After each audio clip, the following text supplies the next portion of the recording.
What is going on, Evan Nation? John Pembe here with James Grande. Welcome into the Fantasy Alarm MLB DFS Game Day Playbook Preview Show. Today, we're taking a look at the Monday 8-game main slate. Roster lock time at 6:40 p.m. Eastern here. Grande, my friend, how we doing, buddy?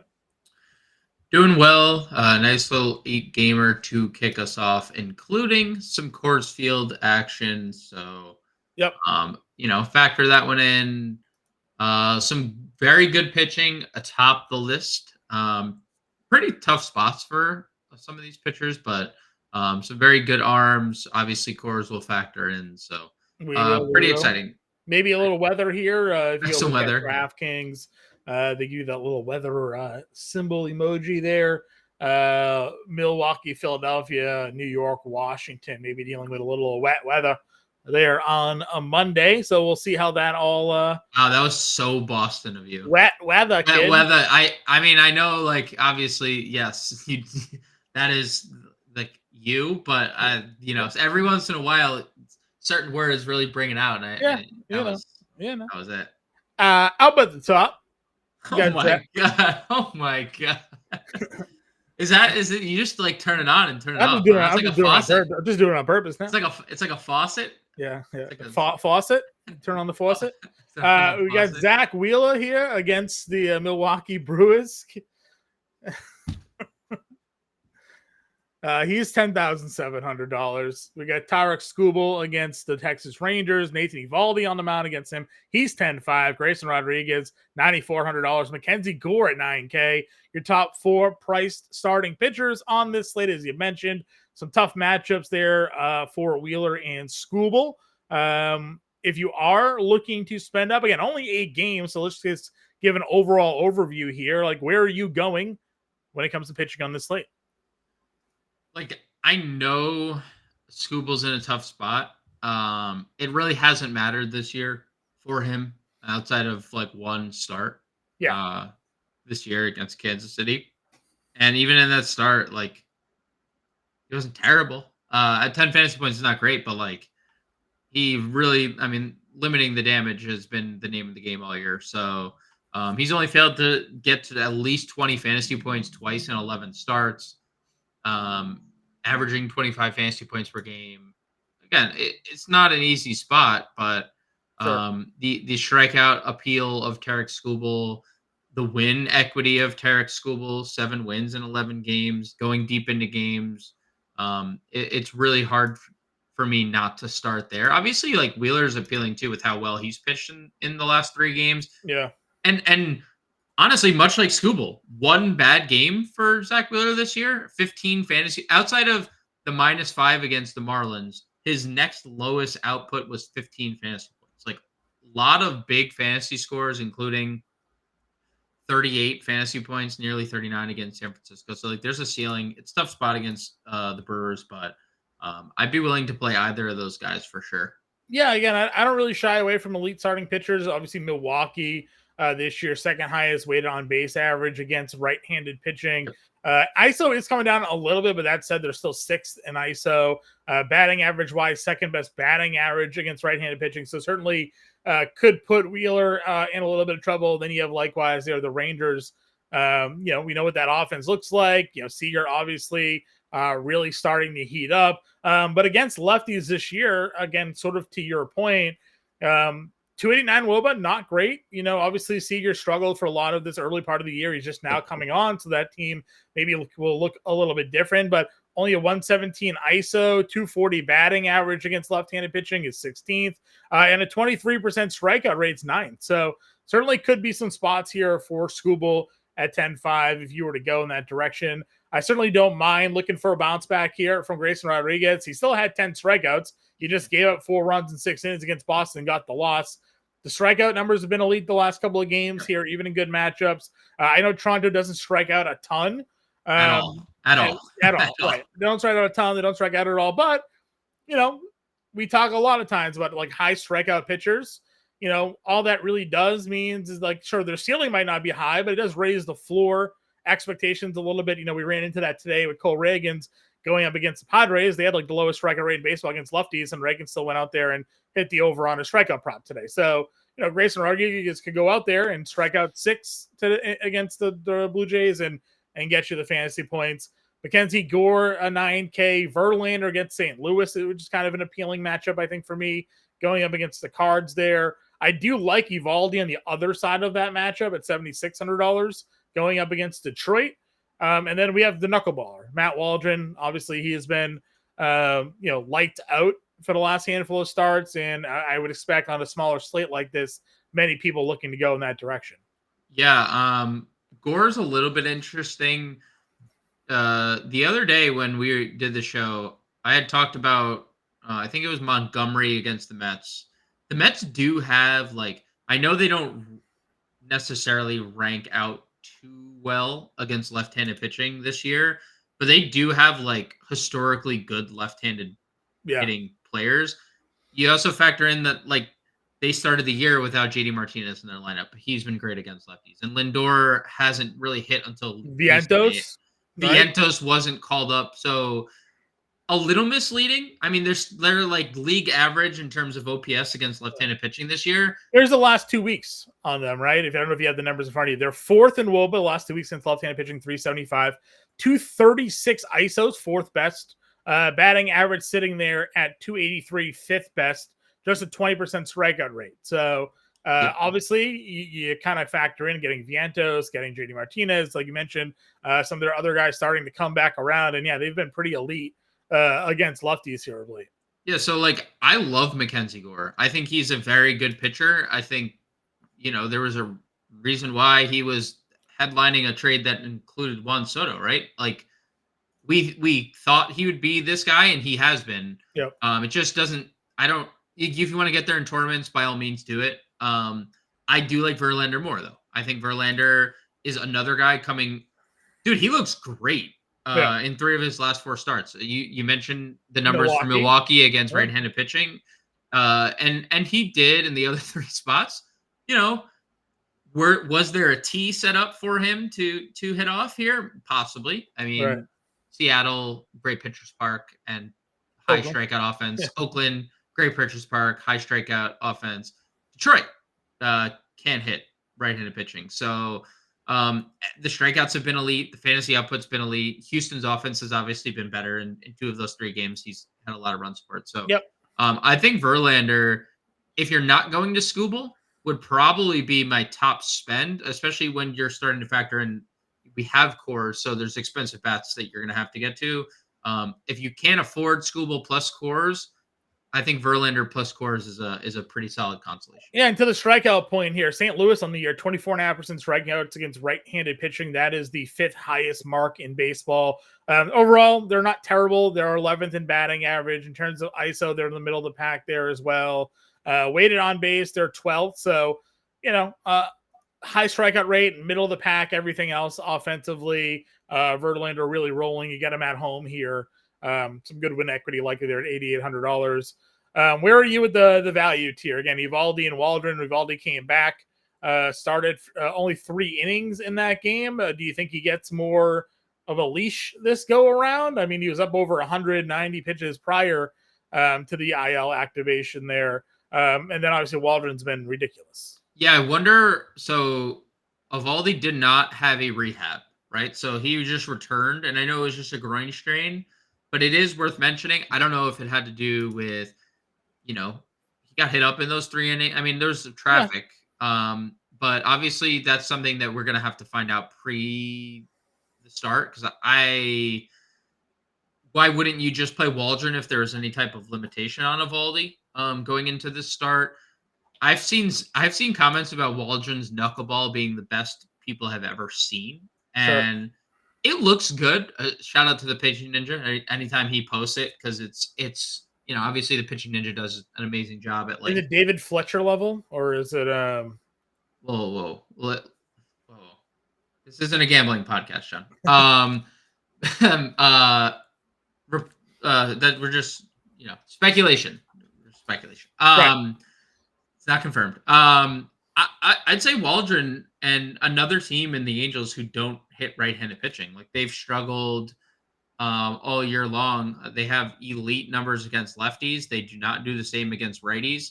And if we're just looking at body of work lately for Waldron, who got off to kind of a rocky start, or at least a pretty inconsistent start, Yeah. that is no longer. And let's also not ignore 3 of the 4 matchups that he's faced in Cincinnati, in Atlanta, Dodgers. home versus Dodgers. And Yeah. he's had no problems at all navigating those lineups. So No. it's really hard not to look at Waldron, not to look at 30 plus fantasy points in 2 of his last 3, not to look at how many It's the strikeouts. knuckleball, Yeah, man. it's the knuckleball. I said this on the show. I want to say, was it Friday or no? It's probably his last start against Miami. Whatever day of the week that was. I was on with Henry Wilson, and we talked about when Stephen Wright for the Red Sox, the knuckleballer, was an all-star for the first half of the year. Just some days, dude, knuckleballers going these insane runs where you just can't. He doesn't know where it's going. The catcher doesn't know where it's going. The hitter certainly has no idea where it's going. Right. And that just sometimes meets up for success.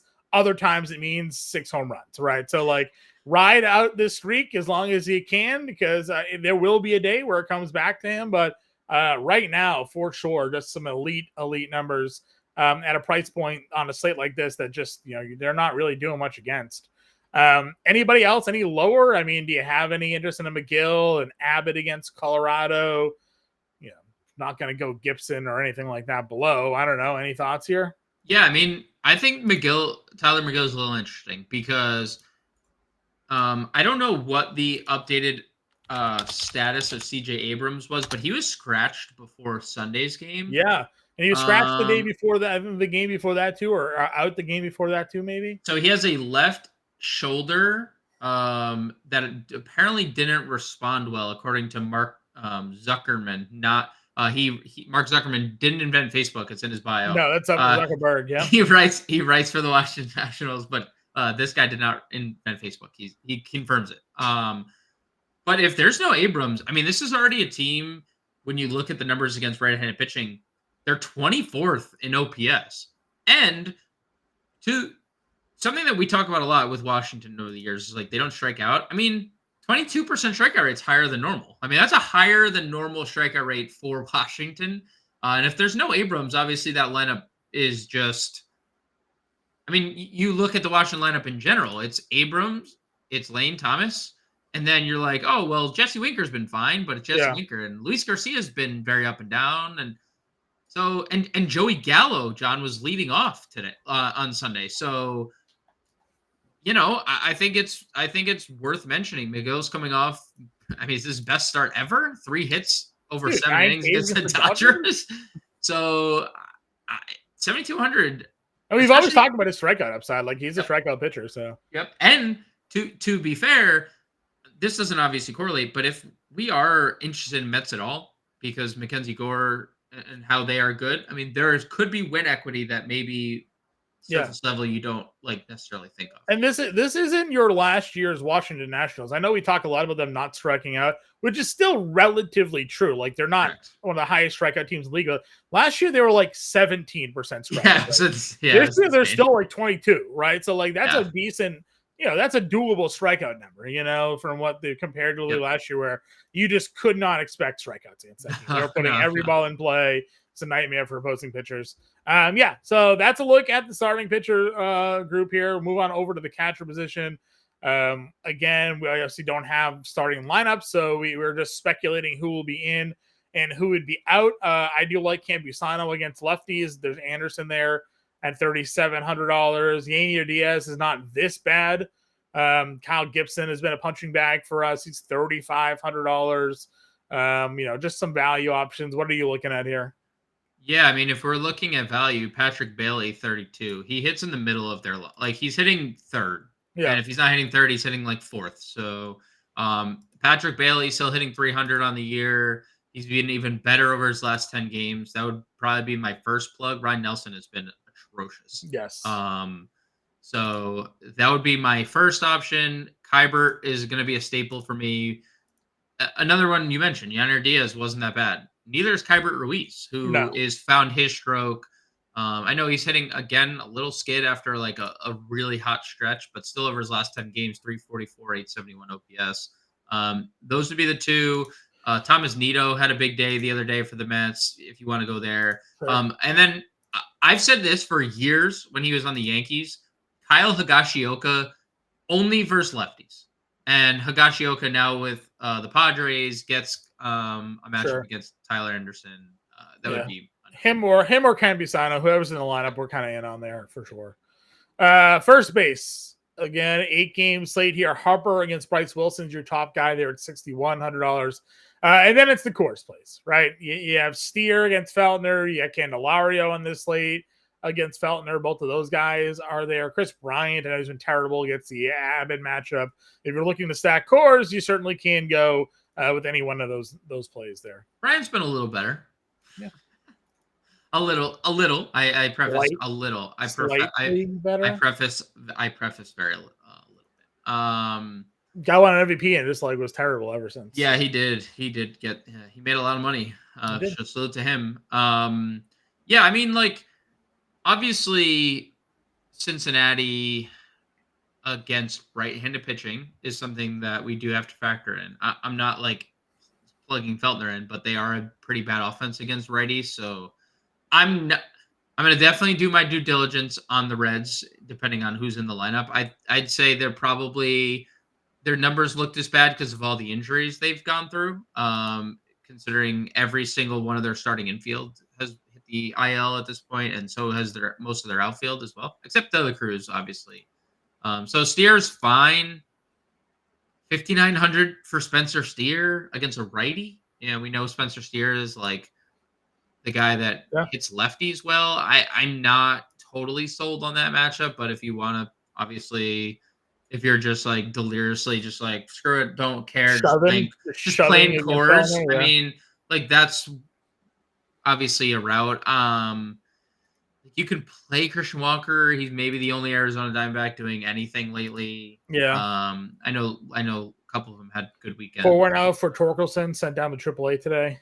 Yeah, for Torkelson. There's really not a lot of value though on this slate. So literally scrolling down, there is nothing down here. I'm not going to play Montero, I guess. You could play Singleton if you're stacking Astros. You hope he hits a home run. Elihuris Montero, he's been also terrible. That's what I'm saying. All the Coors guys have been bad. If Gallo is leading off, spending up at first base, man. I'm telling you, I don't think there's 8 games. There's nothing in the mid tier, because Wheeler's there, Gossman, Verlander, Skubal. Maybe you throw a dart at Ryan O'Hearn if you don't think Gossman's any good, but I think Gossman's turning a corner. But what is it? You just Candelario is just your highest rostered first baseman because you don't want to spend $5,900 for Spencer. It might be Pete Alonso. Yeah, against a lefty. Another guy who's been really, really good against lefties, right? Yeah, I think it might just be Alonso, and you hope he homers. I mean, he's been much better of late. It's not great. It could be Candelario, 4,800 in course. It's not the historically right split side for Candelario. Had been a guy that hit lefties, but 4,800. But again, like you said, you kind of roll your way through here. There's not really other great options at first. So yeah, you might be going Alonso Candelario here. Feltner. I think Feltner on the year bad against both splits, obviously, because he's not a very good pitcher. But 312 batting average allowed, 860 OPS to left-handed bats. Let's see, maybe this year Jeimer's splits have. He's hitting 208 against right-handed pitching. I was gonna say I didn't think so. All right, so first base kind of ugly. It looks like we're speding up there. See if we can find some value. How about this? Sure. How about this? I got one. Okay. Where's his price? I saw him earlier. He hasn't been great. Okay. I prefaced by saying he hasn't been great, but he's been a little better lately. Hunter Goodman, $3,800. Okay. It's a limited sample against left-handed pitching. And by limited, I mean 10 at-bats. 15 at-bats. But he's 6 for 15 with 2 bombs. He has both home runs he's hit this year against left-handed pitching. He's 3,800, hits in 4 of 5, 2 of them extra base hits, runs in 3 of 5. again, very small sample. You often look at the opposing team coming to Coors and often Right. forget about those playing at Coors. Right. Andrew Abbott got hammered his last start. Yeah, And remember last year though, he was skirting some pretty the peripheral stats were, numbers for a yeah. very long time. So I'm just throwing it out there. There's a small sample, I understand. There's also let's see this number. We didn't mention Jacob Stallings. There's some really good lefty for catcher. For He's the catcher, 4,200. Just throwing it out there.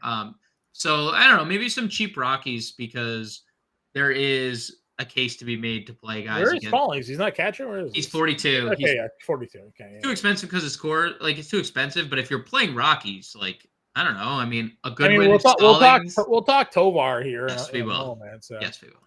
All right, second base again. We know the guys are up at top. If you want to go here and play them, you can. Stott, Simeon, Altuve, Ketel, Marte. Marte under 5K is a little appealing. Yes. That's not terrible. Big day on Sunday. Yeah. You also see the home run just smash some lady in the head. No, that's not great. Yeah, the sun was in her eyes, and she was trying to. Right off the dome piece. Right off the dome piece. No. Didn't work out too well for her. Jonathan India is 43. Not a terrible course price, though he has not been great. Yep. You've kind of mentioned Luis Garcia a few times in the past. Yep. I don't know about that against McGill at 4K. So many injuries. When did all these guys come back? I don't know. Well, Tyro might maybe does Estrada play? He's day to day. Okay. If he's in the lineup against Nelson's so bad. Estrada has not had a good year. No. But Nelson is pretty bad, and obviously Park. We got Brendan Rodgers against lefty in Coors. Yes. That's basically been the reason he exists in baseball. So he's hitting 302 against lefties again this year. Yep. 3,400. That could be our plug. IKF. I'm not going to plug him against Grayson, but he's continued to be good to us when we have put him in the lineup. So shout out to IKF. He's out there just doing things. Glacius? dude, I told you, man. You did. He's gonna play. He's gonna play because there's a lefty on the mound. I know. He's gonna play. I know. He could. Colt Keith 2,800. All right, that's probably it. I tell you what, I wouldn't be against Iglesias if I'm stacking the Mets and I need value to like play Lindor and Alonso and crew. Agreed. I'd rather play Iglesias than Nido. So yeah. All right, third base. Bohm against Wilson up at the top. You had a lefty McMahon against Abbott. Machado against Anderson's 49. It's not terrible. Go back to Candelario. Bregman homer again at 41. Where are you going third base? Looking at these McMahon splits are quite interesting. Hitting 338 with 4 home runs against left-handed pitching this year.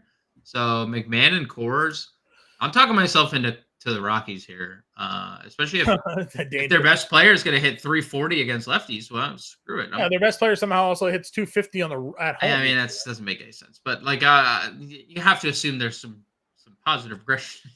I would think so. But it is lefty. I know he's hitting 340 against lefties this year. Machado, I don't know what's happened to this man, but obviously he's been a little better lately. I feel like that's kind of been what we said about him last few years, basically since you go from a good hitter's park to a bad one. So, that happens sometimes. You definitely get to Bregman because Bregman keeps hitting. That would probably be my next guy. I can never get on the Bregman train fast enough, though. Home runs in 3 of his last 4, 1,000 OPS over his last 10 games. He's going to go 0 for 4 as soon as I click him at 4,100. So, yeah. I mean, it's a good spot. I would definitely be willing to get there. It's just like, what version do you get? Because it's impossible to get this guy right. But ultimately, John, our boy Mark Vientos had a day against a lefty on Friday. 3 hits, then followed up 2-hit game the next day. I mean, dude, he's a very good offensive player. Yeah. That the Mets should have found more at bats for last year. They sent Beatty down. Like, we don't need you anymore, kid. Sorry. Dude, they didn't play him last year. Then they started not playing him this year, and then they're like, actually, we just have to play this guy. And yeah, we're reaping the rewards, and he's still just crushing lefties in small samples. So Yeah. Yeah, that's a good spot there. That's probably it here at third base. Shortstop. Ellie is 65. So you have your decisions to be made here, right? You have Ellie in Coors against Feltner at $6,500. Gunner led off today's game on Sunday with a homer against Gosson at 62. And then Tovar's 5K against Abbott. So pick your shortstop here. I mean, dude, I know, like I understand the Ellie appeal always. He's hitting 128 over his last 10 games, and he hit like 280 in the first month of the year, and he hit below the Mendoza line in the second month. Mm-hmm. You know, it's like I don't know, man. You strike out too much, man. You can't strike out 20 times from 39 at bats. Right? Leads the league in strikeouts. I think of the top dogs, it's Gunner and Tovar for me.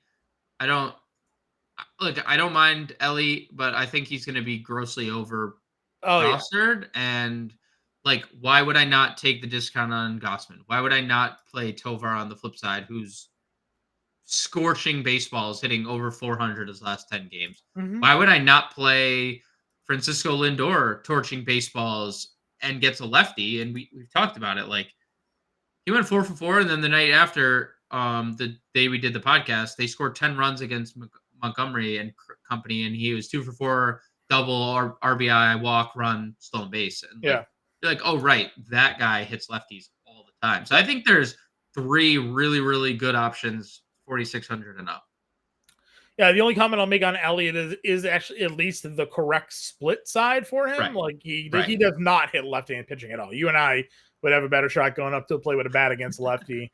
He hammers righties, got the 250 ISO, 356 WOBA. But even to that point, 35% strikeout rate against right-handed pitching. So his best split side, he's got a 35% strikeout rate against. So and you can go further down, as you mentioned. Lindor is there. You have Jeremy Pena against Gibson at 42. Ha-Seong Kim still has some power against lefties at 41 if you wanted to go there in that direction in the 4K range. Not much else value. Some of the guys who were playing at value have gotten the price bumped up. So you can live in this 4K range if you mentioned, instead of going up and spending the money on Ellie or Gunner if you didn't want to. Yeah, I do have a punt for the record. Casey Schmidt. Home runs back-to-back days against the Yankees, 2 for 4. They recalled him after Luciano went on the IL. Yeah. I remember this song and dance last year. I was going to say, he went hot for a month and then was maybe the coldest player of all time. So just throwing it out there. Okay. $2,200. It's Ryan Nelson. He did that back-to-back days in San Francisco, right? Like it's just a massive park upgrade going from San Francisco to insert any other park ever. So unless you're Judge and Soto, and it doesn't matter what park. Doesn't matter. No. You just hit monster home. You called that on Friday though, right? Like Judge going back home. He's from San Francisco. Yep. Everybody thought Judge was going to be a Giant. Yep. You know, Arson Judge is a Giant right now. Aaron, he's definitely a Yankee. Arson Judge though. Yeah. Everybody thought Aaron Judge was going to be a Giant though. Yeah, that's true. They thought Aaron Judge was going to be, but Arson signed. Yeah. They got the wrong A Judge. They got the contract. All right, we got A Judge, and then the wrong guy showed up. All right, outfield here. I like Houston bats against Gibson, Tucker, Elite. He's the top price guy for a reason there.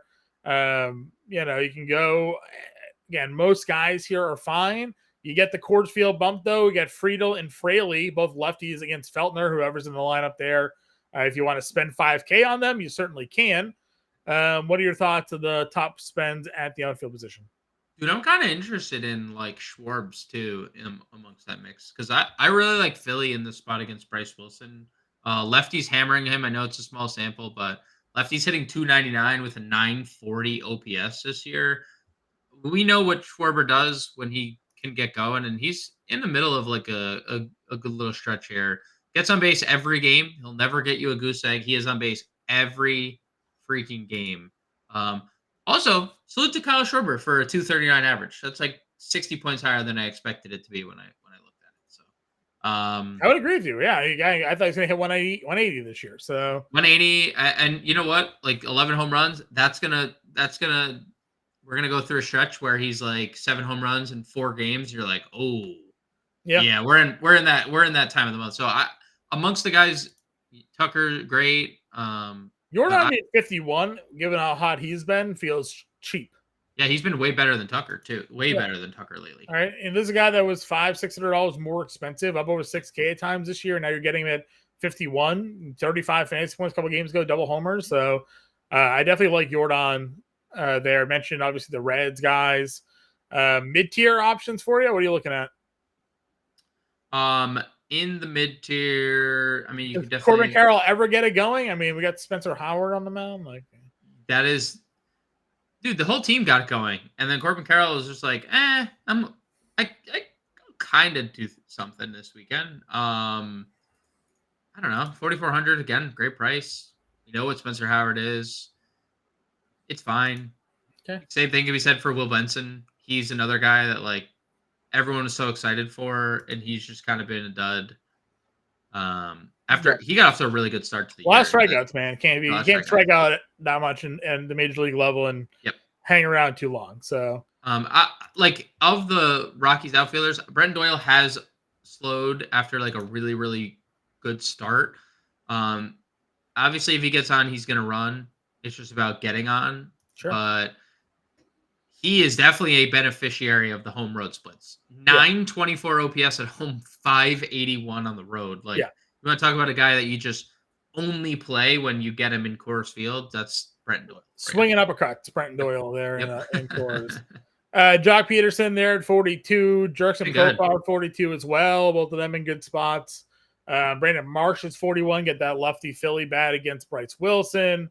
Starling Marte is there. JD Martinez is still 4K forever. They just like don't move his price tag. What else are you looking at here? Well, JD was for sure. Lourdes homered on Sunday. That was good to see because he's been I feel like he hit 6 home runs in the first 4. Like we talked about Mookie Betts the other day. It's like the same thing. He hit all of his home runs super early. Went through obviously a really tough stretch. Can definitely get to Lourdes if you think that Arizona's coming around. Martini should be in the lineup with the righty-lefty split. We'll see if he gets that call against Feltner. But under 4K, you feel good about that in Coors Field. Yeah. Let's see. Going down the list. Can't play Perkins. Fairchild probably not going to be in the lineup. McCarthy's been pretty good. McCarthy, yeah. He's been pretty consistent. Just zero power from Jake McCarthy. You really need the more stolen bases. I feel like that's been kind of disappointing on that front. Mostly because that lineup has been terrible. So yeah, it's yeah. Jake Myers is obviously cooled off, but if he's gonna be in the lineup, he's 32. Get Gibson. He's definitely better against lefties. He definitely has the split advantage against against lefties. His power had come against lefties this year, but his batting average, at least earlier in the year, was all against righties. So okay. Let's see. Any other cheap guys? Got Robbie Grossman. He's at school. I literally just said the same thing, and then also followed up with Robbie Grossman revenge game. But he's got Scooble. Robbie Grossman revenge game. Yeah. All right, let's build a lineup. Let's see what we can and can't get to here. I think we're plugging Waldron in, right? So we're going Waldron, and then want to see what we do if we get to Scooble or it's gonna depend on where we build it. Let's go Verlander first, and if we can finagle the money, we'll maybe move up there. All right, 4,200. What was our go-to spend ups here? I was gonna say probably Patrick Bailey catching. Okay, probably be like he's at 304 against. That works. Were we going Alonso, Candelario, Harper? Like, what was our first base play here? What are we feeling? I mean, the Mets are obviously contrarian. Yeah. So depending on how you feel about the Mets, that's where was the rest of our were we doing Brendan Rodgers? Brendan Rodgers for sure. Right. I think that makes the most sense. Vientos 35. Vientos 35. Shortstop, I think we also are kind of living either Tovar or Lindor here. Tovar. Let's play Tovar. I like the Colorado side of things. Okay. I mean, I like obviously the pieces of the Reds too. Like Fraley, So Friedel probably too cheap in the outfield too. There was not a lot of good value off. There wasn't, right? As I said, do we have at least one value play down here? You mentioned Myers, but that also doesn't get any does not save any money. It does not move anything. All right, so let's get off of Harper then. You like Schwarber though, so I'm okay if you wanted to. Yeah, let's play one off. Would you rather Jordan or Schwarber?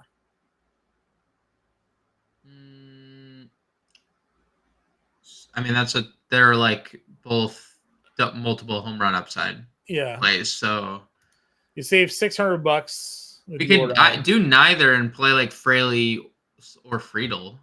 That's if we wanted to like continue the Coors thing, but I mean, I'm less enamored with the red side. Yeah. Just play Jordan. Jordan is too cheap for. All right, if we did Jordan, that gives us 2 at 44. 2 at 44. JD Mart. I mean Doyle, right? Yep. Doyle rules. And that gives 45. So yeah, we can still go JD Martinez at 4K. And then that gives us $500 to hold, I guess. Do we approve second base at all? Not really. I think Donovan makes sense if we're playing, especially we have a 3 Mets, 3 Colorado. We're using Verlander, so. Does that 93 gets us? No, it doesn't really get us there. Well, if we went down, what about there's no one there if we went from Martinez or from Doyle to get to Skubal, right? Probably not possible. Let's see. If we got off of JD Mart to go to Skubal, that's 28. Nope. Doesn't exist. It'd be a 3K outfielder if we kept JD Martinez in. 3K would be just like throwing Grichuk out there, I guess. Like as a prayer. As a prayer, yeah, something like that. Robbie Grossman revenge game. All right, we'll just leave the $500. You don't have to spend all your money every time. No, we don't. No, I was just seeing if there was a Skubal, if there was an angle for. Sure. Where is Jordan there? Why can't I find this dude? Oh, he's in our lineup already. That's why. Doyle and all right, 45. Lefty, Schneider, Benson. Not really anything there. All right. JD Martinez. Where are you? 4K. All right. Example lineup. Waldron, Verlander, Bailey, Alonso, Rogers, Vientos, Tovar, Yordan Alvarez, Brent Doyle, JD Martinez. Example lineup for everybody. Again, we'll be back live, myself and Henry Wilson at 4 p.m. Eastern time to break down this slate. You can check out Henry's playbook as well. If you have any questions, get us in Discord. Follow us over on Twitter. Until then, everybody, good luck with your lineup builds, and we'll catch you later.